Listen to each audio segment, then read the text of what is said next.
그게 뭐 이제 사기냐 뭐냐 뭐 이런 이야기들이 네. 좀 많아가지고. 극단적으로 이렇게 네. 설명을 하면 네. 몰랐다고 하면 무능한 거고, 알고도 이걸 계속 했다고 하면 사기에 가깝지 않느냐, 이렇게 볼 수도 있는데, 이 디파이 쪽은 작게는 몇십 프로, 많게는 몇백 프로까지도 있어요. 좋게 이야기하면 개선되고 있다, 나쁘게 이야기하면 어설프다, 이렇게 좀 볼 수도 있을 것 같아요.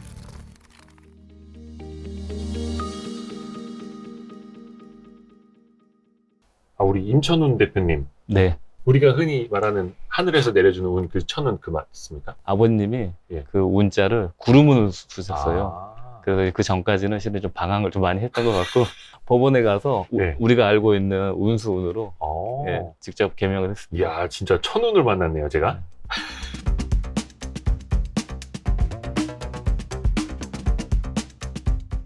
최근에 정말 큰 화제가 되고 있는 루나, 네, 테라 사태. 네, 제가 루나가 뭐야, 테라가 뭐야 했는데 그 전에 저희가 다뤘던 콘텐츠에서 몇 번 이야기가 나왔었더라고요. 네. 제가 다시 돌려보면서 알았어요. 우리 저 고란 선배 잘 지내시나 모르겠는데, 일단 네. 루나, 이 테라 코인 사태의 본질이 뭡니까? 제일 중요한 핵심.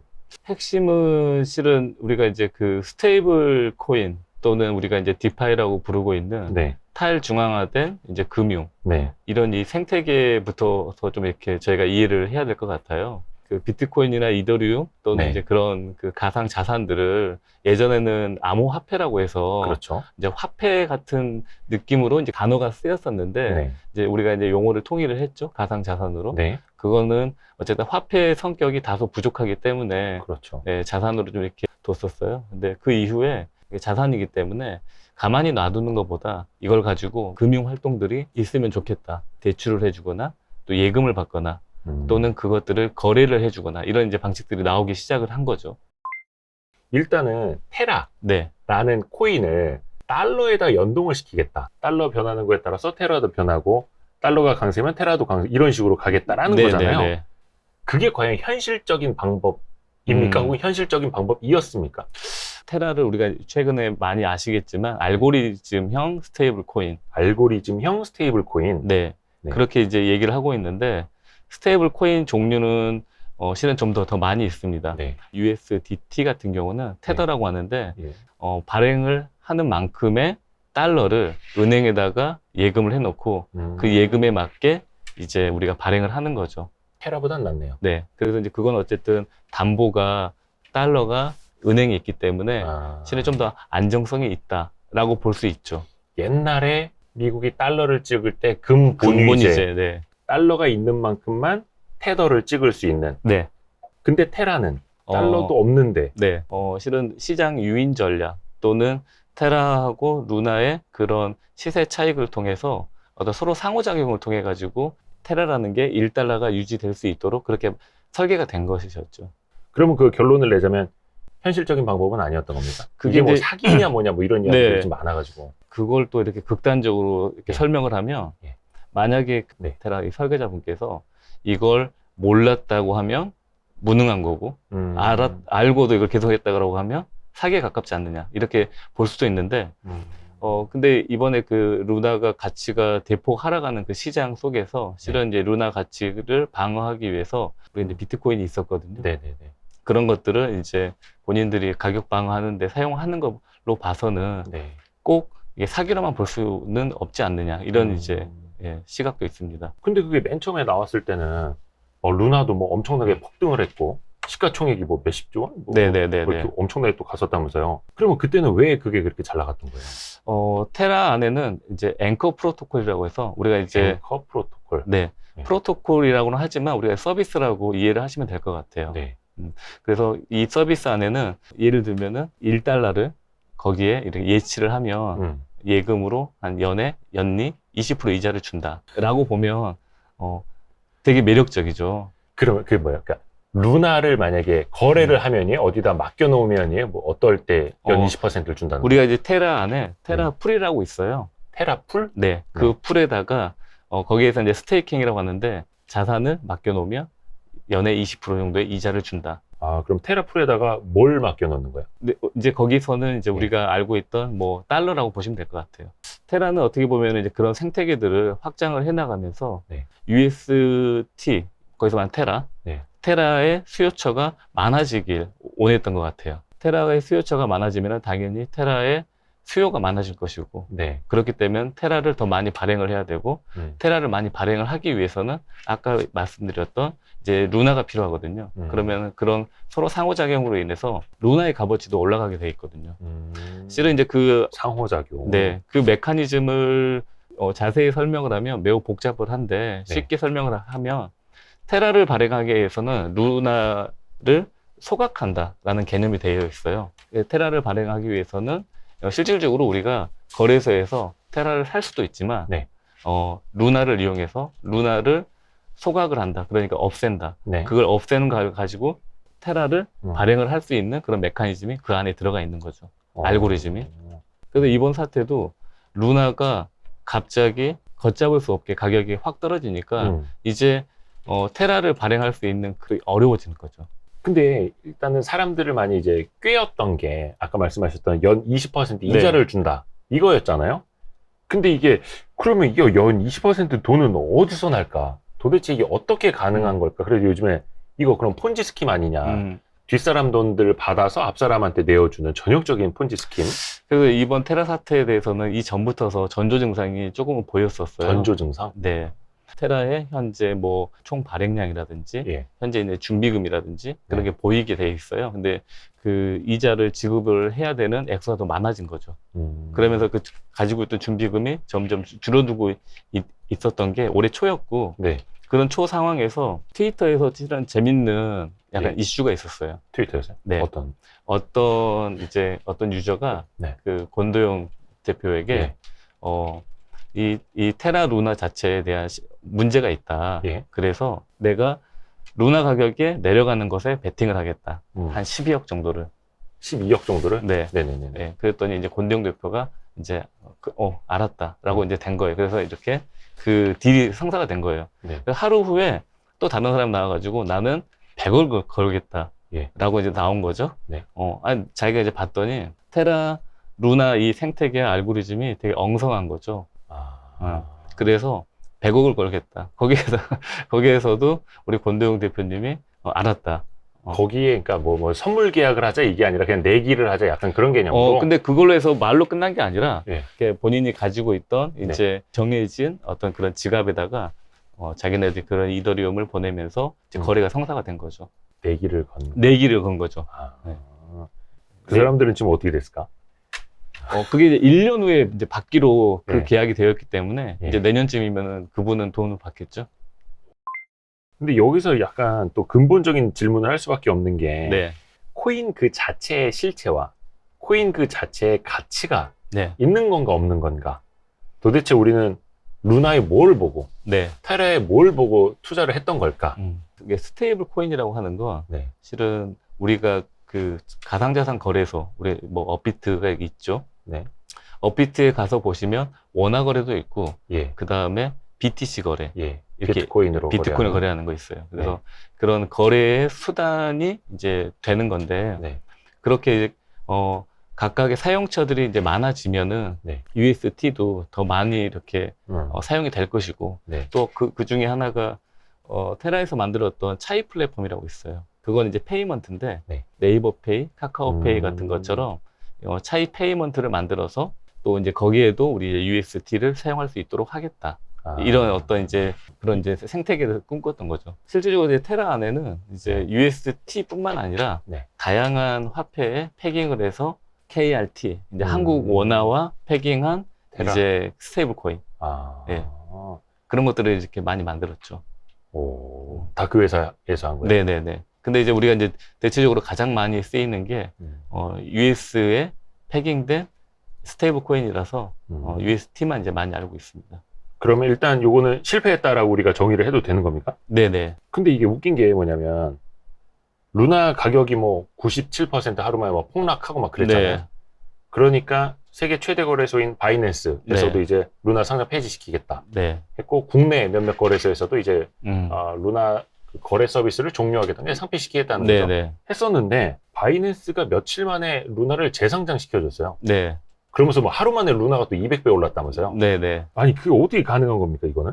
우리 그 조지 소로스 어택이라는 예. 그 예전에 영란은행. 영란은행을 파산시켰던 그렇죠. 이제 영국의 파운드화와 독일의 마르크화가 마르크화를. 이제 페그가 네. 돼 있었던 거죠. 네. 고정 환율제처럼. 네.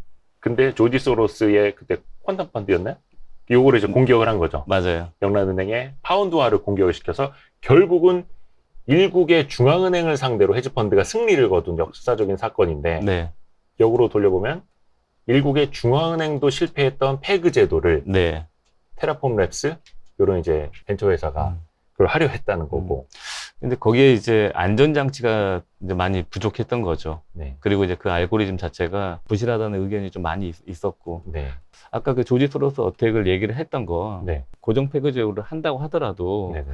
계속 이게 1달러하고 유지가 되기는 쉽지는 않고 네. 그 안에서 미세하게 서로 차이가 나겠죠. 특정 시점에 대량의 테라를 네. 공매도하는 이제 일들이 있었어요. 아. 네. 1달러에 고정되어 있던 그 페그가 네. 깨지면서 한 그 2%까지 깨졌거든요. 네. 그러면 원래 테라 루나의 알고리즘 형식에 의해서 루나를 통해서 다시 이걸 1달러로 유지를 시켜야 되는데 그게 유지가 안 되는 거죠. 그렇죠. 1달러가 발행되기 위해서 루나가 좀 많이 시장에 풀리게 된 거죠. 그렇죠. 그리고 그러면서 이제 계속적인 악순환의 연결고리가 되면서 이게 99%까지 떨어지는 그렇게 좀 되었었는데요. 아까 말씀드렸던 가상자산의 가치가 있느냐, 실은 상당히 이거는 어려운 문제인 것 같아요. 네. 네. 우리가 이제 어떤 모든 자산이라고 하더라도 네. 그 자산에 대해서 성격을, 가치를 매기기 위해서는 시장에서 수요와 공급, 또 그 구성원들 간의 믿음, 이런 것들로 이제 그 자산에 대한 가치를 매기고 있는데, 네. 실은 이제 우리 비트코인이 나왔던 거는 기존의 금융에 문제점이 많다. 우리가 뭐 금융적 포용이라고도 하는데, 네. 글로벌하게 전 세계 인구를 봤더니 은행 계좌가 없는 이 사람들이 너무 많다. 네. 그래서 은행에 대한 진입 장벽이 너무 높고 이들도 쉽게 금융을 쓸 수 있도록 하기 위해서 실은 이제 그런 시도들이 비트코인이 네. 이렇게 나왔던 거죠. 네. 그런 부분에 대해서 어떤 이제 이 블록체인과 지금 가상자산들이 가지고 있는 순기능이 있을 수 있는데, 이번에 이제 사태로 인해서 이제 이 산업에 있던 이제 뭐 저희와 같은 산업 종사자라든지 또 이 가상자산 투자하는 분들에게는 실은 상당히 안 좋은 좀 사건이라고 볼 수 있을 것 같습니다. 이거를 루나가 됐든 테라가 됐든 상장을 시키고 상장 폐지를 시키는 건 사실은 그 거래소의 마음 예. 있잖아요. 왜냐하면 이게 어떤 법으로 규정되어 있는 게 아니기 때문에. 그래서 이번에도 바이낸스가 상폐를 시켰다가 네. 또 재상장을 시키고 그러면 그 사이에서 또 다른 사람들이 또 들어와서 또 피해를 볼 수도 있는 거고. 근데 이거를 어떻게 지금 제도적으로는 막을 수가 없는 거예요? 그냥 거래소가 하게끔만 놔두면 되는 거예요? 가상자산 거래에 대해서는 실은 이제 끊임없이 2019년도부터서 이런 규제에 대해서 네. 우리 이제 글로벌 금융기관들에서 어떤 그런 그 제도에 대해서 얘기를 했었어요. 그래서 그걸 가지고 한국에서도 가상자산 거래를 하기 위해서 사업자 신고를 할 수 있도록 그렇게 하고, 그렇죠. 또 가상자산 사업자 신고를 하기 위해서 기본적으로 지켜야 되는 어떤 보안적이라든지 또 거래소에 대한 의무들에 대해서 지어주게끔 지금 최소한에까지는 됐는데, 네. 아직 우리가 기존에 우리 그 증권 거래를 하고 있는 지금 우리 그런 기존 금융의 수준에 비해서는 많이 부족하긴 하죠. 근데 이게 그 특근법이라는 네. 게 이제 제정이 됐는데 네. 사실 요거를 보니까 거의 자금 세탁 방지 네. 목적이더라고요. 네. 그러니까 누굴 뭐 보호하거나 시장을 형성하거나 이런 취지는 또 아니고, 그렇죠? 점점 더 발전이 될 거예요. 음. 왜 그러냐면 글로벌 그 자금 세탁 방지 위원, 우리가 이제 알고 있는 그 페데프라고 하고 있어요. 네. 가상자산이 등장을 하면서 많은 사람들이 가상자산을 이용도 하지만, 네. 긍정적으로도 이용도 하지만 안 좋게 이용하는 경우도 많죠. 예를 들면은 우리가 은행을 거래를 하게 되면 나에 대한 신분을 알게 되고 내가 돈을 보내는 곳에 대한 어떤 기록들이 남게 되어 있는데, 그렇죠. 가상자산이 처음에 초창기에는 이렇게 기록이 남지가 않는 거죠. 나에 대한 신원 자체에 대한 증명을 할 필요가 없기 때문에. 그렇죠. 그래서 뭐 테러 자금이라든지 또는 지금은 좀 잠잠해졌지만 랜섬웨어라는 게 있어요. 예. 우리의 PC에 악성 코드가 들어와서 우리 PC를 못 쓰게끔 하는데, 랜섬웨어를 걸리면 이 그 해커에게 보내는 게 이제 뭐 비트코인, 다른 가상자산으로 보내게끔. 그 왜 해커는 그걸로 받느냐면 당연히 이제 추적이 안 되니까. 추적이 안 되게끔 하기 위해서. 그래서 이제 그런 문제점들이 발견이 되면서 그 문제부터 우선은 해결을 하려고 좀 들어갔던 거죠. 작년 가을이죠. 작년 가을에 글로벌 국제 자금 세탁 방지 위원회에서 이미 스테이블 코인에 대해서 언급을 했었어요. 뭐라고요? 그때도 스테이블 코인, 디파이, NFT에 대해서 규제가 필요하다라고 해서 준비를 이제 하고 있는 상황인 거죠. 준비만 하고 있고 네. 아직 결론은 안 나와서 네, 아직 이런 이제 사태가 이제 좀 막 터지는 거고. 네. 얼마 전에 뉴스를 보니까 그 증권범죄합동수사단이 네. 과거에 이제 뭐 사라졌다가 이번에 다시 이제 서울 남부지검에 만들어지는데 그 첫 수사 대상으로 루나 테라 사례가 될 수 있다. 네. 이런 보도가 나왔더라고요. 근데 이걸 법적으로 처벌을 할 수가 있는 겁니까? 법이 없는데? 어렵죠. 우리가 이제 은행이라고 하면 은행에도 그 주체가 있잖아요. 네네네. 뭐 은행을 유지하는 국민은행이면 국민은행, 네. 우리은행이면 우리은행이라는 그 주체가 있고, 근데 블록체인 쪽에서는 탈중앙화되어 있다고 해서 특별하게 주체가 있지 않고 우리 모두가 다 이 시스템을 만들어가는 사용자들이고 이 메커니즘에 의해서 우리는 움직여 네. 라고 이렇게 하고 있어요. 네. 그래서 이미 미국에서는 이제 이런 비슷한 사례로 스테이블 코인을 발행을 하는 메이커다오라는 곳이 있어요. 네. 거기는 이더리움을 담보로 다이라는 스테이블 코인을 발행을 하고 있거든요. 네. 네. 그렇기 때문에 그 알고리즘이라든지 그걸 담보로 한 그 보관이라든지 여러 가지 이제 어떤 금융에 대해서 문제점에 대해서 이제 미국 당국에서도 좀 한번 이렇게 조사를 했는데 거기서 이제 나온 대처가 뭐였냐면 우리는 없다. 우리는 어떤 그런 주인이 있는 게 아니고 네. 이 메이커다오라는 곳은 탈중앙화되어 있기 때문에 어디에도 서버가 어디에도 있지 않고 우리는 인터넷에 이렇게 소스 코드로 동작만 하는 것이다. 이렇게 이제 나왔었어요. 근데 지금 테라 루나 사태 같은 경우는 역설적이게 네. 탈중앙화되어 있다고 하지만 네. 실은 우리 규제 당국에서 보는 건 탈중앙화되어 있지 않다. 테라 루나 같은 경우도 테라폼즈 랩스라는 예. 개발사에서 주도적으로 개발하고 있지 않느냐. 그러면 너희가 책임을 져야 되는 거 아니냐. 그렇게 좀 보고 있는 거죠. 근데 다만 현재 있는 특검법상에서 지금의 어떤 문제점들을 규제를 할 수 있느냐, 실은 조금 어려운 문제가 될 수 있지 않느냐 보고 있습니다. 테라를 살리기 위해서 혹은 제2의 테라를 만들겠다고 하던데요. 그 권도영 대표가. 현실성이. 근데 많은 지금 신뢰가 깨졌기 그렇죠, 때문에 쉽지 않지 않겠냐. 뭐 그렇게 좀 보고 있습니다. 이른바 이제 가치 투자 한다는 사람들은 코인은 투자가 아니다. 그러니까 처음부터 투기인 거다, 이거는. 이렇게 또 지적을 하는 사람들도 있고, 또 이것도 투자다라고 말씀하시는 분들도 있고. 혹시 대표님의 사견은 어떨지? 우리 규제를 하는 것을 좀 비교해서 설명을 하자면, 네. 국제적인 기관에서도 우리가 이 가상자산, 디파이, 스테이블 코인 쪽에도 네. 규제를 해야 된다는 의견도 있지만, 또 한편에서는 이런 혁신 금융, 새로운 금융의 어떤 모델에 대해서 규제로만 가서 이 산업에 더 발전할 수 있는 것을 저해하는 게 아니냐는 약간 우려한 시각이 있어요. 그래서 혁신적인 금융을 만들 수 있도록 또 하지만, 또는 여기에 투자를 해서 우리 이용자들에 대한 보호 장치가 지금 현재는 취약하기 때문에 이번에 사건에서 나왔던 것처럼 자산 자체가 99%가 떨어지는 일이 발생을 하고 또 이 이용자들이 거기에 이제 모두 다 손실을 입게 되고 이런 것들에 대해서 보호도 해야 된다라는 그런 의견으로 현재 구조적으로 또 제도적으로 만들어가고 있고 논의되고 있는 상황인데, 이제 이 사태가 갑자기 좀 터져서 좀 안타깝습니다. 디파이라고 네. 하는데 그게 이제 탈중앙화라는 거죠. 코인을 맡기고 코인으로 대출을 받는 게 있다면서요. 네네네. 그게 그럼 어떤 개념입니까? 그냥 우리가 은행 가서 뭐 담보로 대출을 받는 그런 개념이라고 생각을 하면 돼요? 네네, 그런 개념이라고 보시면 됩니다. 그래서 보통 뭐 이더리움, 네. 이더리움이나 비트코인 이런 것들을 담보를 맡기고 이제 거기에서 발행하는 이제 뭐 코인으로 받거나 이렇게 좀 동작하게끔 되어 있는데요. 비트코인이나 이더리움도 자산이긴 합니다만 이게 가격 변동성이 크잖아요. 네. 그렇기 때문에 어느 정도 이렇게 그 담보 가치에 대해서 조금은 더 보수적으로 잡습니다. 그게 이제 한 75% 정도.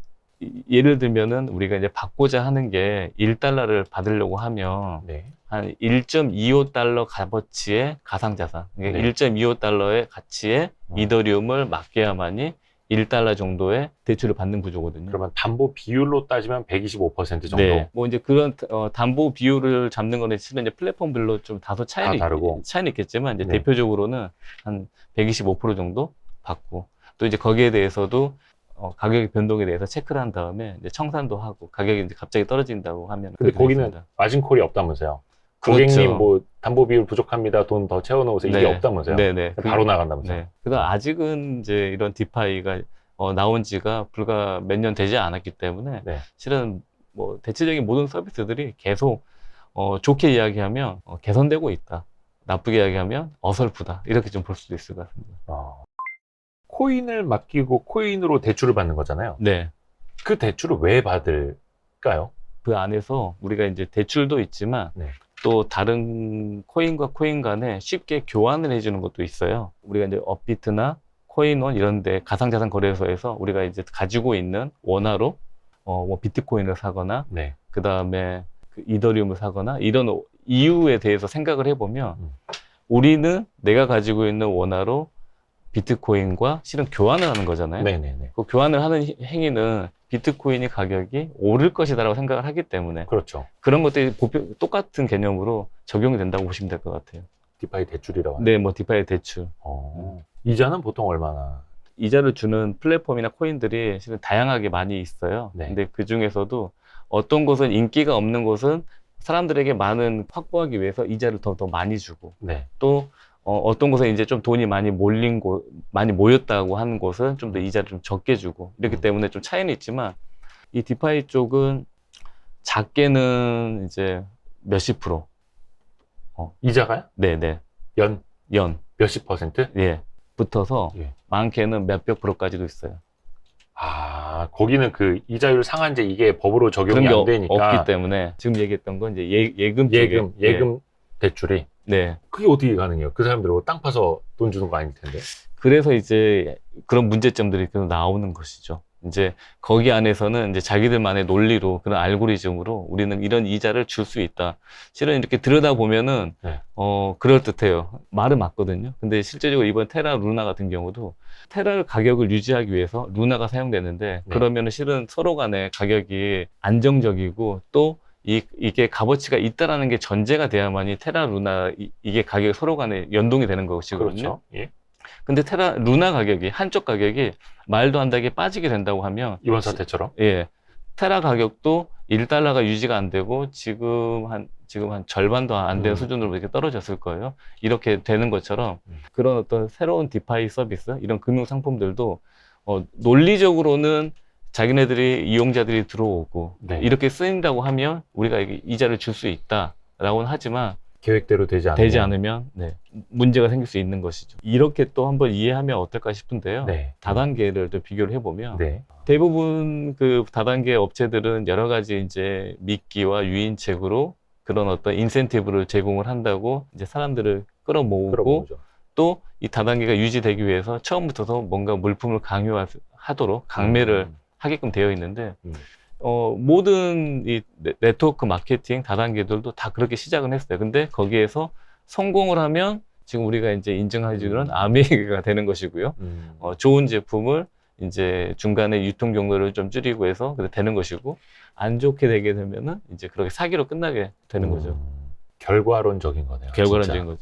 그리고 그 디파이는 이제 내가 코인을 맡기고 나서 이제 대출을 받는 건데, 그러면 내가 맡긴 코인은 안전하게 보관이 되는 겁니까? 네, 거기에서 이제 블록체인이 나왔던 것들도 은행을 못 믿는다, 기존의 금융을 못 믿는다라는 그런 것을 시작을 했잖아요. 사실 그렇죠, 블록체인이. 네, 은행을 못 믿는다. 한편으로는 실은 우리가 은행에다가 예금을 하지만 네.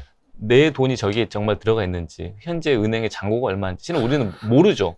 다만 네. 그게 제도적으로 그렇죠. 네. 규제가 되고 있기 때문에 제도를 믿는 거죠. 네.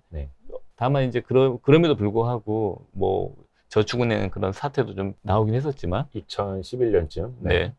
근데 이제 블록체인은 우리가 이제 그런 문제점 때문에 은행을 만들어도요.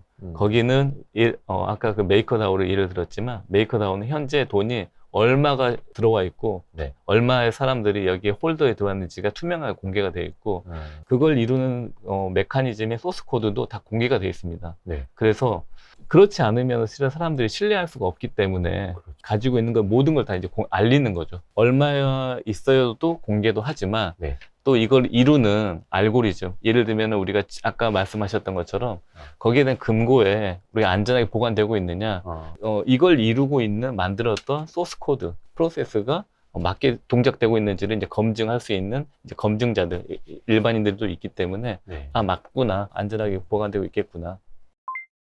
대부분 아직까지 디파이는 코인을 더 사기 위해서. 그 안에서의 서로 간의 레버리지를 위해서. 근데 나중에는 그 디파이를 통해서 집을 살 수도 있고 이렇게 해도 될까요? 우리가 이제 그 코인이라고 하고 또 이거 가상자산이라고 이렇게 생각을 하면 네. 그게 지금 이렇게 쓰일 것인가 생각을 하지만 네. 이걸 우리가 이제 금융의 시작과 발전되는 모습과 또 동일하게 생각을 한다면 처음에는 우리가 이제 뭐 금이 있고 그 다음에 그걸 가지고 화폐가 나오고 또 그 화폐에서 또 다른 파생 상품들이 나오고 또 어떤 금융의 여러 가지 이제 상호작용할 수 있는 것들이 나오고 보험도 나오고 이렇게 했던 것처럼 디파이도 똑같은 그런 이제 전철을 받고 있는 것이거든요. 그렇기 때문에 이번에 이제 러시아 우크라이나 사태에서 네. 이 블록체인 가상자산이 또 어떻게 또 유용하게 쓰였다는 네. 하나의 또 사례가 있는데 성금 모금을 할 때 가상자산의 지갑주도 하나만 공개를 했더니 그게 하루 만에 엄청 빨리 돈이 모이더라.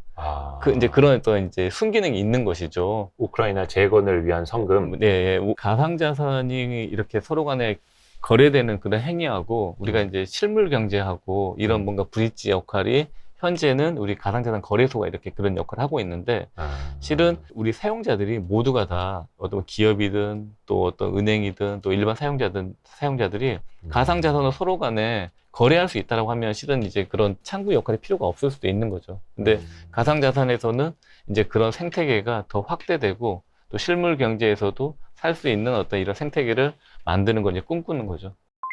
이게 처음에 나왔을 때 블록체인은 중앙화되어 있지 않기 때문에 누가 들고 나를 수도 없고 이게 왔다 갔다 해야 되는 게 다 양쪽의 거래가 증명이 되기 때문에 믿을 수 있고 막 이러면서 좀 더 신뢰를 받았던 거잖아요. 네. 그러면 뭐 루나테라 사태 이런 거랑 디파이의 어떤 신뢰도 저하랑은 어떻게 완전히 별개의 이야기인가요? 아니면 좀 같이 부딪힐 수 있는 건가요? 생태계를 지지해주고 또 네. 거기에 투자를 해주는 어떤 투자자가 있어야만이 또 그 생태계도 또 확대되거나 더 많이 개발이 될 텐데 실은 좀 더 보수적인 시각도 필요하긴 하죠. 당연히. 그래야만이 이렇게 뭐 선량한 피해자가 나오지 않을 수 있으니까요. 근데 디파이가 인기가 있고 또 이슈가 되면서 실은 많은 디파이들이 생기고 작년에도 뭐 몇천 프로 이자가 준다는 그런 상품도 생기고 또 그런 모델에서 다양한 금융 상품이 있는 것처럼 네. 이 디파이에서도 우리 처음에는 그냥 비트코인, 이더리움만 있었는데 뭐 몇 개 있었죠. 대표적인 것들이. 근데 거기에 뭐 디파이라는 게 생겼네? 또 디파이를 봤더니 내 가상자산으로 예금도 받아주고 대출도 해주고 어딘가에서는 뭐 보험 상품도 들 수도 있고 어딘가에서는 선물 옵션 거래하는 것처럼 뭐 숏, 롱 이런 포지션 거래도 가능하고 이런 이제 계속 이렇게 많아지면서 필요한 것들도 있는데 다소 어떤 이제 부족한 것들, 이용자를 보호하거나 그 메커니즘이 부실하거나 이런 것들이 이제 생기는 거고, 실은 이제 이런 생기는 찰나에 그쪽에 이제 돈이 많이 몰리니까 네. 이용자 보호가 필요한 거잖아요. 네. 그래서 국제기구 어떤 이제 기존의 이제 제도권에서는 이제 규제가 좀 이렇게 필요하다. 실은 규제라는 거는 결과적으로는 이용자를 보호하기 위한 수단인 거거든요. 바이낸스를 예를 들면서 네네네. 바이낸스가 임의적으로 나락으로 갔던 루나를 다시 상장을 시켜주고 하는 그런 결정도 실은 되게 임의적인 거잖아요. 그렇죠. 민간에서 하기 때문에 어떠한 뭐 근거도 없이 그 민간 업체에서 이렇게 했던 건데 그런 것들도 이제 이런 뭐 규제들이 좀 들어가면서 어떤 데 안전하게 또 네. 투자할 수 있는 그런 환경이 또 조성될 수 있지 않을까. 그 바이낸스에서 이제 루나 퇴출한다라는 걸 아는 사람들은 미리 숏을 쳐놓고 재상장 시킨다라는 거 아는 사람들은 미리 좀 사놓고 그렇겠죠. 이랬으면은 예. 또 내부자 정보 가지고 또 그 사람들도 대박을 낼 수도 있는 거고. 근데 이제 그래서 규제가 더 빨리 타이트하게 네. 이제 만들어야 되는 부분이기도 하고, 스테이블 코인이라는 것 자체는 그러면은 어떻게 좀 제대로 된 스테이블 코인이 어딘가에 패그가 된 어딘가에 고정 환율제가 될 수 있는 코인이 나올 수는 있는 건가요? 우리가 이제 가장 많이 쓰인다고 하는 USDT, 네. 테더라고 하는 네. 그건 발행하는 것만큼을 은행에다가 예치를 한다고 했잖아요. 네. 근데 이제 그런 어떤 누군가가 이렇게 그런 글을 썼어요. 예. 몇 600조 좀 될 거예요. 예, 꽤 많은 금액이 지금 테더가 지금 발행량이 있는데 그걸 그러면 은행에다가 이렇게 예금을 해놔야 되는 거잖아요. 네. 예치를 해놔야 되는 거죠. 그만큼의 달러를. 네, 달러를. 네. 근데 그 본 사람이 있느냐? 이 문제는 몇 년 전에 한 2018년, 19년쯤 이때도 있었어요. 실은 예금되지 않는데 또 초과 발행한 그런 이슈도 있었죠. 그렇기 때문에 국제기구에서는 스테이블 코인에 대해서 이제 규제를 좀 해야 된다라는 의견인 거죠.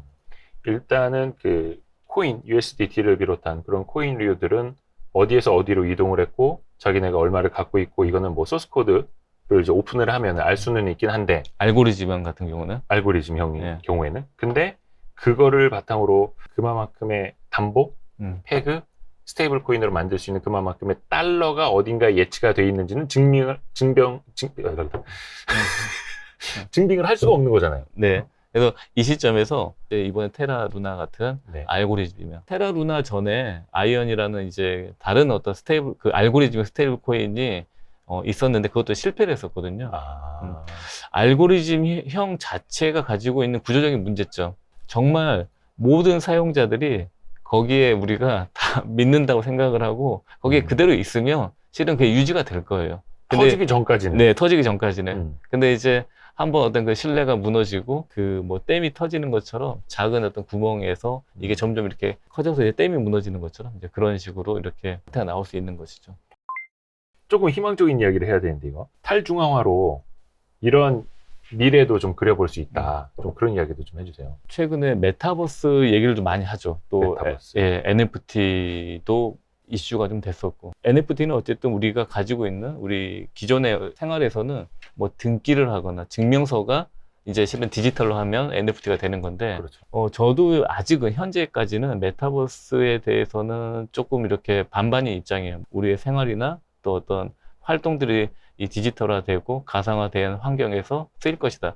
이런 부분들이 실은 이제 좀 반반이긴 합니다만 메타버스 생태계가 구축이 되고 그 안에서 우리가 이제 뭐 회사에 출근하지 않고 컴퓨터에 접속을 해서 네. 그다음 그 안에서 이제 어느 회사에 들어가 가지고 일을 하는 거에 대한 보상을 받는다. 그리고 그 보상을 받았는데 그건 역시도 또 거기에 PC 안에 연결되어 있는 어떤 다른 커머스에 가서 물건을 산다. 결제를 한다. 네. 이런 어떤 순환상에서 돈을 받는 것도 어떤 뭐 땡땡 다른 토큰이라고 생각을 하고 네. 또 돈을 받고 내가 사용을 하는 어떤 이커머스 같은 곳에서 사용하는 것도 땡땡 토큰으로 사용할 수 있다라고 하면 네. 지금 있는 어떤 화폐가 필요가 없을 수도 있잖아요. 네. 그리고 그걸 가지고 어딘가에 송금을 할 때도 훨씬 더 편하고 또 그걸 가지고 어딘가에다가 보관을 했더니 내가 이자를 주고 또 어디 다른 투자 상품이 있는데 그 토큰으로 사용을 할 수 있다라고 본다면 그런 환경에서는 당연히 필요하겠죠. 그리고 어떤 이제 디지털이기 때문에 지금은 우리가 뭐 국경이 있고 국경에서 뭔가를 우리가 뭐 보내거나 받거나 할 때 이제 그런 어떤 허들이 좀 있는데 이제 그런 디지털에서는 그런 것들이 없잖아요. 이제 그런 부분에서의 이제 뭐 미래를 이런 그 디파이에서도 좀 꿈꾸고 그렇게 있는 것이죠.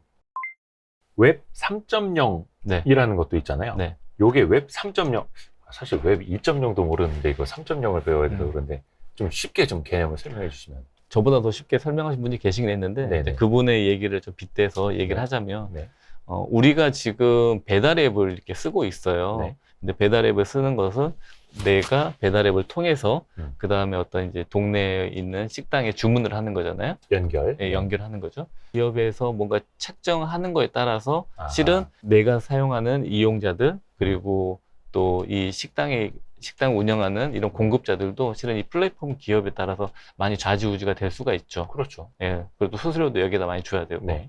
이건 역시도 실은 어딘가 주체가 있고 그리고 어딘가 서버가 있고. 네. 중앙화되어 있는 거죠. 네. 근데 여기에서 이제 그 개념을 좀 더 확산을 해서 서버가 어딘가 있지 않아도 되고 뭐 저하고 우리 편집장님하고 같이 이렇게 있고 또 다른 어떤 거래소가 있다면 주문을 넣고 또 주문이 가고 어디로 주문을 해라는 이런 일련의 정보들이 다 소스 코드로 동작하게끔 이런 프로세스들이 처음부터 자동화되어 있고 또 여기에서 이제 수수료라든지 이런 것들도 봤더니 사용량이 많아. 그래서 수수료를 좀 더 내려도 되겠어. 라고 하는 것들도 우리 참여자끼리 결정을 해서 할 수도 있고요. 이게 이제 이런 메커니즘. 그러니까 탈중앙하고 좀 같은 개념이긴 한데 중기기관이 빠지면 훨씬 더 민주적인 방식에서 효과가 있지 않겠느냐라는 어떤 개념이 웹 3.0이라고 보시면 될 것 같아요. 앞에서 이야기를 했던 디파이, 그거랑 뭐 웹 3.0도 마찬가지고, 요거를 은행을 비롯한 국내 금융회사들, 이른바 제도권의 감시를 받고 제도를 지켜나가고 있는 그런 기업들, 은행들도 할 수는 있는 겁니까? 법적으로 뭐 못하게 돼 있나요? 아니면 어떻게 돼 있나요? 그렇지는 않고, 이제 국내는 지금 우리가 이제 가상자산 특검법이 나와서 가상자산 거래를 하기 위한 신고를 하게끔 되어 있는데요. 네. 그런 신고를 통하면 그런 서비스는 할 수는 있지만, 네. 실은 기존의 금융의 제도권에서는 현재 안 좋게 보는 시선이 좀 이렇게 많이 있잖아요. 되게 지금 있는 디파이가 좀 부족하다, 문제가 많다라는 시선이 있는데, 여기에 이제 기존의 어떤 제도권이 들어가서 이 비즈니스를 한다라는 거는 조금 다소 안 좋게 보이는 여지가 많겠죠. 왜냐면은 최근에 그 가상자산 거래소들이 네. 순이익이 은행보다 훨씬 더 많이 내는 그럼요. 그 시대가 됐지 않습니까? 네. 그런 거 보면서 은행들도 그 정책 건의를 많이 한대요. 우리도 좀 하게 해달라. 근데 아직 그게 조금 제도적으로나 당국에서나 좀 분위기는 네. 아직은 안 되는. 그렇죠. 이 디파이라고 하는 건 우리가 탈중앙화된 금융이지만 그 안에 이제 대출 다양한 서비스가 있다고 말씀드렸잖아요. 네.